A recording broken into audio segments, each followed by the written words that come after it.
Friends, I am Prithviraj Singh and I warmly welcome you to my channel Sci Tutorial. Today we will discuss about force and pressure part 3, which means we will talk about we will talk about related to force and pressure, in which we have talked earlier in part 1 and part 2, and this session is related to part 3, in which we will discuss types of forces, atmospheric pressure, pressure exerted by gases, applications of atmospheric pressure. All these things we will discuss in this chapter. So let's begin. But at first, अगर आप इस channel पर नए हैं तो इस channel को subscribe कर दीजिए, और अगर ये वीडियो आपको पसंद आए तो ज़रूर लाइक कीजिएगा और हमें मोटिवेट कीजिएगा। और अगर आपको इस वीडियो से रिलेटेड कोई भी डाउट हो या फिर आपके मन में कोई वीडियो रिकमेंडेशन जैसी सजेशंस हो तो आप यूट्यूब कमेंट बॉक्स में आराम से लिख सकते हैं बेझिझक। I will make those videos for you. चलिए, without wasting any more time we should begin. सबसे पहले हम बात करेंगे टाइप्स ऑफ फोर्सेस। टाइप्स मतलब अलग अलग टाइप्स के फोर्सेस। तो फोर्स को मेनली हम जैसे कि हम लोग अगर चाहें, हमारी कोशिश यही रहती है कि हम कम से कम टाइप्स करें, क्योंकि कॉम्प्लेक्सिटी कम हो, सिंप्लिसिटी ज़्यादा हो। मतलब कुछ चीज़ों को हम सिंपल बनाना चाहते हैं साइंस में। तो इसी कारण से फोर्स के बहुत सारे 5 मेनली अलग टाइप्स होते हैं, लेकिन हम उसे और सिंप्लीफाई करने के लिए 2 कैटेगरीज में बांट देते हैं। First is contact force and second is non contact force. Non contact, contact का मतलब होता है फिजिकल टच। मतलब अगर आप मेरे सामने होते, अगर मैं आपसे हैंडशेक करूं तो ये हम दोनों का एक कॉन्टैक्ट हुआ। जैसे हम सभी सुन रहे हैं social distancing, do not contact physically with each other in this pandemic situation. तो इसी तरह से कॉन्टैक्ट का मतलब होता है फिजिकली टच करना, और नॉन कॉन्टैक्ट का मतलब होता है जिसमें हमें फिजिकली टच ना करना पड़े और किसी ऑब्जेक्ट में एक्सेलरेशन आ जाए, तो उसे हम फोर्स कहेंगे। और कौन सा फोर्स? नॉन कॉन्टैक्ट फोर्स कहेंगे। अब आइए कॉन्टैक्ट फोर्स के 3 टाइप्स पर। First is muscular and second is frictional. और नॉन कॉन्टैक्ट फोर्स में हमारे पास 3 टाइप्स हैं, जो कि हैं electrostatic force and gravitational force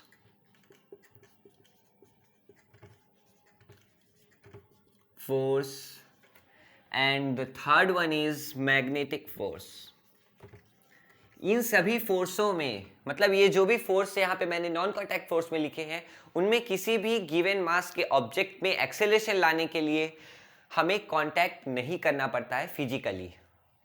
magnetic force. अब चलिए सबसे पहले हम मस्कुलर फोर्स की बात करते हैं। What is muscular force?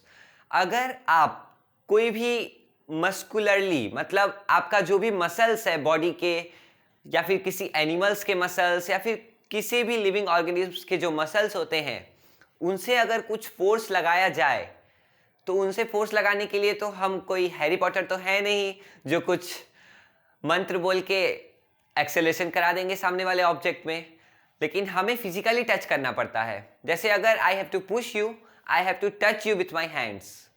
Okay, इसी कारण से muscular force exerted by muscles. Force exerted by muscles. चलिए अब हम आगे बढ़ते हैं। What is frictional force? Frictional force में भी हमें कांटेक्ट की जरूरत पड़ती है। फ्रिक्शन कहता है कि तुम जितना उधर से लगाओगे मैं भी उतना लगाऊंगा, लेकिन कुछ ना कुछ मैक्सिमम कैपेसिटी होती है फोर्स लगाने की, फ्रिक्शनल फोर्स की। तो suppose that I have a box here, this is a box and markers ढक्कन is here on the surface of this box. If I will push this marker's cap along the surface, then surface will also put a force on this marker's cap. अब देखिए, यहाँ मैं इसे 5 Newton से धक्का दे रहा हूँ मान के चलिए, और ये मूव नहीं कर रहा है, इसका मतलब है कि जो ग्राउंड है इसके फिजिकल टच में वो भी इस पर 5 न्यूटन का फोर्स इन अपोजिट लगा रहा है, जिसके कारण नेट फोर्स हमारा 0 है और हम एक्सेलरेट नहीं कर पा रहे हैं। उसके बाद हम आगे बढ़ते हैं और इसे देखते हैं कि अब क्या होने वाला है। अब हम इस पे मानिए 10 न्यूटन का फोर्स लगाए, अभी भी ये मूव नहीं किया, तो भी समझ सकते हैं कि फ्रिक्शनल फोर्स ने अपनी वैल्यू बढ़ा ली, 5 न्यूटन से 10 न्यूटन कर लिया और दोनों ने नहीं कर पाए, नेट फोर्स 0 कर दिया और हम एक्सेलरेट नहीं करवा पाई इस ऑब्जेक्ट को। ओके, तो अगर हम इसमें 15 न्यूटन का दिए और अगर मैक्सिमम फ्रिक्शनल फोर्स का 10 न्यूटन ही था, तो इस पे 15 न्यूटन देने के कारण 5 न्यूटन नेट फोर्स आपके पास बचा अलोंग दिस डायरेक्शन, तो इसका एक्सेलरेशन हो जाएगा क्योंकि फोर्स तो हमारे पास बाकी है और उस फोर्स से हम इसे एक्सेलरेट कर सकते हैं। तो फ्रिक्शनल फोर्स आप समझ गए होंगे, the force opposite to a motion, जो भी मोशन हो रही है किसी सरफेस से रिलेटेड, अगर आप हवा में भी ऐसे कर रहे हैं तो एयर भी आप पर फ्रिक्शन लगा रहा है। तो चलिए अब हम आगे बढ़ते हैं। फ्रिक्शनल फोर्स में के बारे में हम दूसरे चैप्टर में, फ्रिक्शनल फोर्स पर एक नया चैप्टर है, उस पर हम अलग चैप्टर में अलग से डिस्कशन करने वाले हैं। अब आ जाइए नॉन कॉन्टैक्ट फोर्स में, electrostatic force, gravitational force and magnetic force. इन तीनों में कोई कॉन्टैक्ट की जरूरत नहीं है। तो हम सबसे पहले देखते हैं, हमारे पास चार्जेस होते हैं प्लस और माइनस के, और एक होता है न्यूट्रल। न्यूट्रल मतलब no charge, it is not a specific charge, neutral means no charge. There are mainly 2 types of charges, positive and negative. अब चलिए हम आगे बढ़ते हैं और इसे डिस्कस करते हैं। हम सभी जानते हैं, कुछ देखा गया, जैसे कि एम्बर एक ऑब्जेक्ट है, उसको सिल्क से रब करने के बाद वो कुछ टीनी पीसेस ऑफ पेपर्स को या फिर अनचार्ज ऑब्जेक्ट को, जिसमें ज़्यादा पावर नहीं है, नहीं तो एक्सेलरेट तो नहीं करा पाएगा क्योंकि ज़्यादा तगड़ा फोर्स ये नहीं होता है, तो टीनी पीसेस ऑफ पेपर को ये अट्रैक्ट कर पा रहा था। तो जिससे हम देखें कि प्लस और माइनस के बीच होता है attraction. Okay, opposite charges always attract each other, opposite charges always attract each other and similar charges repel each other। अगर आप एक पॉजिटिव चार्ज ऑब्जेक्ट ले आएंगे और एक और पॉजिटिव ले आएंगे तो दोनों आपस में नहीं आना चाहेंगे, दोनों अलग हो जाना चाहते हैं। अब हमने डिस्कस किया कि अपोजिट चार्जेस जो हैं वो अट्रैक्ट करते हैं एंड जो सिमिलर चार्जेस होते हैं वो रिपेल करते हैं। अब इसी तरह से आप किसी भी चीज़ों को, मतलब कुछ स्पेसिफिक पार्टिकुलर चीज़ों को किसी स्पेसिफिक पार्टिकुलर चीज़ों से अगर रब करेंगे तो कुछ ना कुछ उसमें चार्ज आ जाता है, जिसके कारण, और देखिए कोई भी चार्ज चाहे वो पॉजिटिव हो चाहे निगेटिव, वो ऑब्जेक्ट जो चार्ज है वो अनचार्ज ऑब्जेक्ट को आराम से कर लेगा अट्रैक्ट, नॉट रिपेल। ये बात आप ध्यान से देखिए, चाहे प्लस हो चाहे माइनस हो, दोनों अनचार्ज ऑब्जेक्ट को अट्रैक्ट ही करता है। ठीक है, दैट्स क्लियर। अब हम आगे बढ़ते हैं। जैसे हमने कॉम्ब किया तो हमारा कॉम्ब एक स्पेसिफिक पार्टिकुलर चार्ज बॉडी बन चुका है। अब आप उसे टीनी पीसेस ऑफ पेपर यानी कि अनचार्ज ऑब्जेक्ट्स के पास लेके जाएंगे तो कुछ गड़बड़ हो सकती है। गड़बड़ मतलब जो टीनी पीसेस ऑफ पेपर हैं वो कॉम्ब में अटैच हो जाएंगे, जिसके कारण हमें इलेक्ट्रोस्टैटिक फोर्स समझ में आ जाएगा। अब हम आगे बढ़ते हैं। What is gravitational force? Gravitational force, 1 minute, yes, what is gravitational force? I have to wipe this because this all mess will be confused us. I am back. Now we will discuss gravitational force. इस universe में, universe तो बहुत बड़ा है, उसमें जितने भी particles हैं, छोटे से छोटे बड़े से बड़े, वो सभी पार्टिकल्स एक दूसरे को एक फोर्स से अट्रैक्ट कर रहे होते हैं, आपको पता हो चाहे नहीं हो, मतलब आपको पता नहीं चलता है। ओके, अट्रैक्ट कर रहे होते हैं कोई भी दो। एक बात ध्यान दीजिए कि ग्रेविटेशन में सिर्फ और सिर्फ अट्रैक्शन होता है, रिपेल नहीं होता है। ओके, ग्रेविटेशन में सिर्फ और सिर्फ अट्रैक्शन होता है। अब आगे बढ़ते वक्त हम देखते हैं कि ग्रेविटेशन चैप्टर में कुछ स्पेसिफिक फॉर्मूलाज हैं, उनके डेरिवेशंस हैं, केप्लर्स प्लैनेटरी लॉ है। ये आप ग्रेविटेशन चैप्टर की लिंक मैं डिस्क्रिप्शन बॉक्स में दे दूंगा, तो आप वहां से देख सकते हैं। तो ग्रेविटेशनल फोर्स, जैसे सन जो है, सन बीच में है, चारों तरफ ऑर्बिट है, इसमें मर्क्यूरी, इसमें वेनस, एक और बना देते हैं अपने अर्थ के लिए, ये अर्थ, ये सब रिवॉल्व कर रहे हैं सन के अराउंड। तो सन जो है वो एक स्पेसिफिक ग्रेविटेशनल फोर्स एक्सर्ट करता है प्लैनेट्स के ऊपर, और प्लैनेट्स भी अपने मून्स के ऊपर कुछ ग्रेविटेशनल फोर्स एक्सर्ट करते हैं, जिसके कारण दोनों कोलैप्स नहीं होते। अब देखिए, मर्क्यूरी और सन के बीच में जो अट्रैक्शन है, वेनस और मर्क्यूरी के बीच में भी है, और मर्क्यूरी और अर्थ के बीच में भी है, और वेनस और सन के बीच में भी है। इस प्रकार का कुछ सिस्टम आपस में क्रिएट होकर के यूनिवर्स का निर्माण करता है। तो इस तरह से gravitational force is also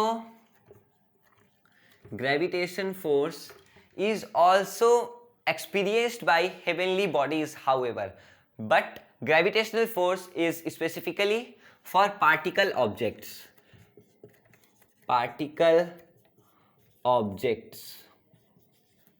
okay, चलिए अब हम आगे बढ़ते हैं। ग्रेविटेशन डिस्कस करने के बाद अब हम मैग्नेटिक डिस्कस करेंगे। और एक बात, बस ग्रेविटेशन में एक बात और, एक बहुत मेन बात है कि बाकी कोई भी बॉडीज, पार्टिकल आप पर फोर्स एक्सर्ट करे, ग्रेविटेशनल फोर्स, तो उसे हम ग्रेविटेशनल फोर्स ही कहते हैं। मगर अर्थ हमारा रहने का प्लैनेट है, मतलब हम इसी पर रहते हैं, हमारे लिए अर्थ कुछ स्पेशल मीन्स में स्पेशल हो जाता है। हमारे सोलर सिस्टम में भी इस पर लाइफ एग्जिस्ट करती है, एकमात्र प्लैनेट। तो इसी तरह से अर्थ जो है वो कुछ स्पेशल केसेस में आता है। तो अर्थ के लिए, जो अर्थ के द्वारा ग्रेविटेशनल फोर्स एक्सर्ट की जाती है, उनके लिए हमने स्पेशल नेम रखा है जो है ग्रेविटी। चलिए अब हम आगे बढ़ते हैं। आगे बढ़ते वक्त हम देखेंगे मैग्नेटिक फोर्स। हमने बचपन से लेकर आज तक बहुत ही मैग्नेट से खेला है, लेकिन हमने ये कभी डिस्कस नहीं किया कि पानी में मैग्नेट काम करता है कि नहीं। इस क्वेश्चन के आंसर को लेकर के मैं नेक्स्ट सेशन में आऊँगा, तो please stay tuned for the answer of this question. अब चलिए हम आगे बढ़ते हैं, मैग्नेट्स के बारे में थोड़ी चर्चा हो जाए। मैग्नेट्स में दो पोल्स होते हैं। Actually, if you want definition of magnetic force, you can write force exerted by magnets. Force exerted by magnets is called magnetic force simply. अब आइए हम मैग्नेटिक ड्रॉ करते हैं। ये दोनों पोल्स बना देते हैं, ये साउथ, ये नॉर्थ, ये नॉर्थ, ये साउथ। अब अगर आप इन दोनों को पास लाइएगा, पहले मैं आपको कुछ बता दूं, ऐसा लाया गया था पर ऑब्जर्व किया गया कि पहला ऑब्जर्वेशन कि opposite poles attract and repel by similar poles. अगर सेम पोल्स होंगे तो एक दूसरे को रिपेल करेंगे, अट्रैक्शन नहीं हो सकता वहां, और ऑपोजिट पोल्स होंगे तो अट्रैक्शन होगा। इसका मतलब अगर आप नॉर्थ और नॉर्थ को सामने लाइएगा तो वो रिपेल करेंगे, पास में नहीं आना चाहेंगे, दूर भागने लगेंगे, बिकॉज जो इसमें से फील्ड लाइंस निकलते हैं, मैग्नेटिक फील्ड लाइंस, ओके, और फिर जो इसमें से निकलते हैं नॉर्थ टू साउथ, ओके, दोनों साइड से नॉर्थ टू साउथ, तो ये दोनों आपस में टकराने लगे, देख रहे हैं। इस कारण से ये पास में नहीं आना चाहते हैं, इनके फील्ड लाइंस इनको अलाउ नहीं करते हैं, तो ये दूर ही रहते हैं। अब आगे बढ़ते वक्त हम देखते हैं कि अगर नॉर्थ और साउथ को लाइएगा तो वो अट्रैक्ट हो जाएगा। हम करके देखें, साउथ हो गया, ये नॉर्थ हो गया, ये नॉर्थ हो गया, ये साउथ हो गया, नॉर्थ में से ऐसे निकलेगा और साउथ में ऐसे जाएगा। इस कारण से ये अट्रैक्ट होगा। क्यों पूछिए? क्योंकि यहाँ भी तो बीच में फील्ड लाइंस है, तो इन्हें रिपेल करना चाहिए था, मगर नहीं। यहाँ नॉर्थ से जो है वो यहाँ तक जाने से अच्छा है कि सीधे इधर ही साउथ में आ जाएगा। कुछ फील्ड लाइंस जो हैं वो नॉर्थ टू साउथ ट्रेवल करते हैं, north pole to south pole. तो इस कारण से जब अपोजिट रखिएगा तो वो नॉर्थ से साउथ सीधे दो मैग्नेट्स के बीच में से ही उनके फील्ड लाइंस चले जाते हैं, जिस कारण से एक दूसरे को वो अट्रैक्ट कर लेते हैं। मैं आशा करता हूं आपने मैग्नेटिक फोर्स समझ लिया होगा। अब हम प्रेशर एक्सर्टेड बाय गैसेस पर डिस्कशन करते हैं। हमने बैलून्स तो फुलाए ही हैं, वो भी एक नहीं दो नहीं बहुत सारे। तो हम लोग जब बैलून फुलाते हैं तो जैसे बैलून को फुलाते वक्त मानिए ये मेरा हैंड जो है वो एक बैलून है और ये क्लोज्ड है, suppose that it is almost closed. हम यहां से इसमें फूंक भरेंगे, ओके, देन जो ये इनर सरफेस होगा वो फैलने लगता है अंदर से। तो हमारा एयर जो है वो प्रेशर एक्सर्ट करता है inner walls of the balloon पर, जिसके कारण वो अपने दूरियों को एक्सटेंड करने लगते हैं और वो बड़े हो जाते हैं बैलून, फिर हमें उनसे खेलने में अच्छा लगता है। तो ये था प्रेशर एक्सर्टेड बाय गैसेस। तो उसी तरह से जो भी गैसेस हो, हाइड्रोजन, ऑक्सीजन, नाइट्रोजन, सब प्रेशर एक्सर्ट करते हैं कुछ स्पेसिफिक एरिया पर। अब चलिए हम डिस्कशन करते हैं what is atmospheric pressure. Atmospheric pressure, atmospheric pressure, चलिए एटमॉस्फेरिक प्रेशर जो होता है, हमारे एटमॉस्फेयर के द्वारा जो प्रेशर लगेगा अर्थ के सरफेस पर, हम सभी जानते हैं ट्रोपोस्फेयर, स्ट्रेटोस्फेयर, ये सभी स्फेयर्स में हमारा टोटल एटमॉस्फेयर है और अर्थ का सरफेस जो है वो नीचे है। तो एटमॉस्फेयर जो है वो ग्रेविटी के कारण कुछ ना कुछ तो प्रेशर एक्सर्ट करेगा ही अर्थ सरफेस पर, उसी को कहते हैं एटमॉस्फेरिक प्रेशर। शॉर्ट फॉर्म में इसे एटीएम भी कहा जाता है, एटमॉस्फेरिक। चलिए इसका तो पास्कल आप लिख सकते हैं, कोई दिक्कत नहीं है। एमबी में भी इसे मेजर किया जाता है, मिली बार। इसका अप्रॉक्स कुछ 1013.25 एमबी यूनिट्स होता है at the level of sea level पर 1013.25 मिली बार का एटमॉस्फेरिक प्रेशर एक्सर्ट होता है। अब आगे बढ़ेंगे हम। और एक बात आप कह सकते हैं, अगर आपके दिमाग में क्वेश्चन आया हो तो, कि हमें एटमॉस्फेरिक प्रेशर से कोई दिक्कत क्यों नहीं होती। मैं भी यहाँ खड़ा हूँ, ओके, मेरे ऊपर भी एटमॉस्फेयर है, यहाँ है एटमॉस्फेयर, यहाँ बगल में भी है, साइड में भी है, हर जगह है, तो क्यों हमें फर्क नहीं पड़ता है। चलिए उस पर अब डिस्कशन करते हैं। हमारे अंदर जो ब्लड सर्कुलेशन है, हमने ब्लड प्रेशर के बारे में सुना होगा, पढ़ा होगा। तो जो ब्लड प्रेशर होता है वो हमारे ब्लड वेसल्स में आउटमोस्ट प्रेशर बनाता है। जैसे मानिए ये एक ब्लड वेसल है, इसमें से ब्लड फ्लो कर रहा है, आउटवर्ड ये एक फोर्स एक्सर्ट करेगा, जिसे हम प्रेशर भी कह सकते हैं क्योंकि एक यूनिट एरिया पर है। तो ब्लड प्रेशर जो है वो आउटवर्ड की तरफ है, एम आई राइट? यस। और जो एटमॉस्फेरिक प्रेशर है वो इनवर्ड, ब्लड प्रेशर आउटवर्ड, जिसके कारण नेट फोर्स मतलब मिला जुला के जीरो हो जाता है, ओके। तो जिसके कारण हमारे ऊपर कोई एक्सेलरेशन नहीं, कोई इफेक्ट नहीं, कोई इंपैक्ट नहीं। इस कारण से हम अभी यहाँ खड़े हैं। लेकिन वही आप सुने होंगे एरोप्लेन का अगर दरवाजा खोल दिया जाए तो क्या होगा। तो उसी तरह से यहाँ पर भी यही होता है। वही अगर आप एक माउंट एवरेस्ट है, माउंट एवरेस्ट की हाइट पर आप चले जाएं, पीक पर अगर, तो वहाँ एटमॉस्फेरिक प्रेशर कम होगी कि ज़्यादा होगी। तो एटमॉस्फेरिक प्रेशर कैसे नापा जाता है? ये जो एटमॉस्फेयर, अमाउंट ऑफ एटमॉस्फेयर है आपके ऊपर, आप अगर अर्थ सरफेस पर खड़े हैं तो कितना ह्यूज अमाउंट है, एक्सोस्फेयर तक है। लेकिन अगर आप स्ट्रेटोस्फेयर में खड़े हैं तो आपके ऊपर कुछ तीन ही, मतलब जो बांटा गया है लेयर्स, तीन ही स्फेयर्स के बाहर रहते हैं। इसी तरह से वेट पर निर्भर करता है कि आपके इंडिविजुअल वेट पर नहीं, आपके ऊपर जो एटमॉस्फेयर है उसके वेट पर। तो आप अगर ऊपर जाएं तो एटमॉस्फेरिक वेट तो यहाँ पर आपके ऊपर कम लगेगा, तो एटमॉस्फेरिक प्रेशर जो होता है वो लेस हो जाता है, मतलब कम हो जाता है। अब चलिए हमने ये डिस्कशन कर लिया है। अब हम बात करेंगे एप्लीकेशंस ऑफ एटमॉस्फेरिक प्रेशर। हम जो स्ट्रॉ से नारियल पानी पीते हैं या फिर कोई भी जूस पीते हैं, इस टाइप के कुछ भी आप पाइप से पिए, फ्रूटी, माजा, कुछ भी, तो उसमें आप यूज़ करते हैं atmospheric pressure, drinking with straw. Okay, first point.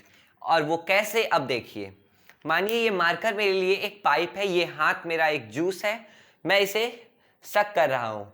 तो अब होता ये है कि इसके अंदर जो भी एयर होगा, जहाँ कुछ नहीं है वहाँ एयर होता है, मतलब अगर हम उसे वैक्यूम ना करें तो हम इसमें से एयर को खींच लेते हैं पहले। ओके, तब एयर इसमें नहीं रहता है, मतलब इसमें लो प्रेशर, और वाटर में जो एयर मौजूद है वो हाई प्रेशर।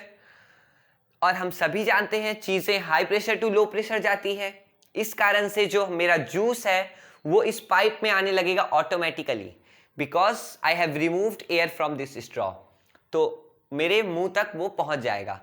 अब हम आगे बढ़ेंगे, अब देखेंगे कि और किन किन चीज़ों में। सिरिंज, हम कोई भी इंजेक्शन लेते हैं अगर, तो उसमें जो सिरिंज होता है उसको अगर आप पीछे खींचिएगा, ओके, अगर आप उसे पीछे खींचें तो उसमें जो खाली स्पेस होता है वो वैकेंट हो जाता है, जिसके कारण जो दवाई आपको लेना रहता है तो उसको आने के लिए high pressure to low pressure वो आराम से ट्रैवल कर जाता है।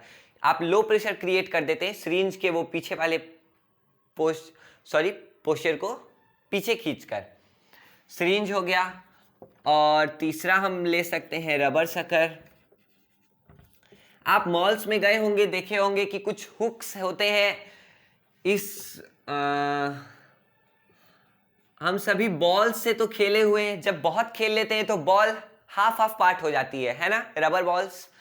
तो मानिए एक हाफ पार्ट को ही ले लीजिए और यहाँ पर आप एक हुक लगा लीजिए, बस। अब ये जो रबर सकर हो, रबर का बना हो, तो हम अगर इस बोर्ड पर या फिर दीवार पर अगर उसे चिपका दें, प्रेस करेंगे, तो होगा ये कि उसके अंदर की, मानिए ये एक रबर सकर है, ये वॉल है, मैं इसको प्रेस कर दिया, इसके बीच की हवा जो है वो यहाँ से स्केप कर जाएगी, देखिए हाथ के नीचे से स्केप कर गई, तो यहाँ कुछ नहीं है। तो एटमॉस्फेरिक प्रेशर बाहर का इसमें आना चाहेगा, high pressure to low pressure, तो इस रबर सकर को वो दीवार पर फोर्स करेगा कि तुम वहीं टंगे रहो, और हम उस पर और सामान टांग देंगे।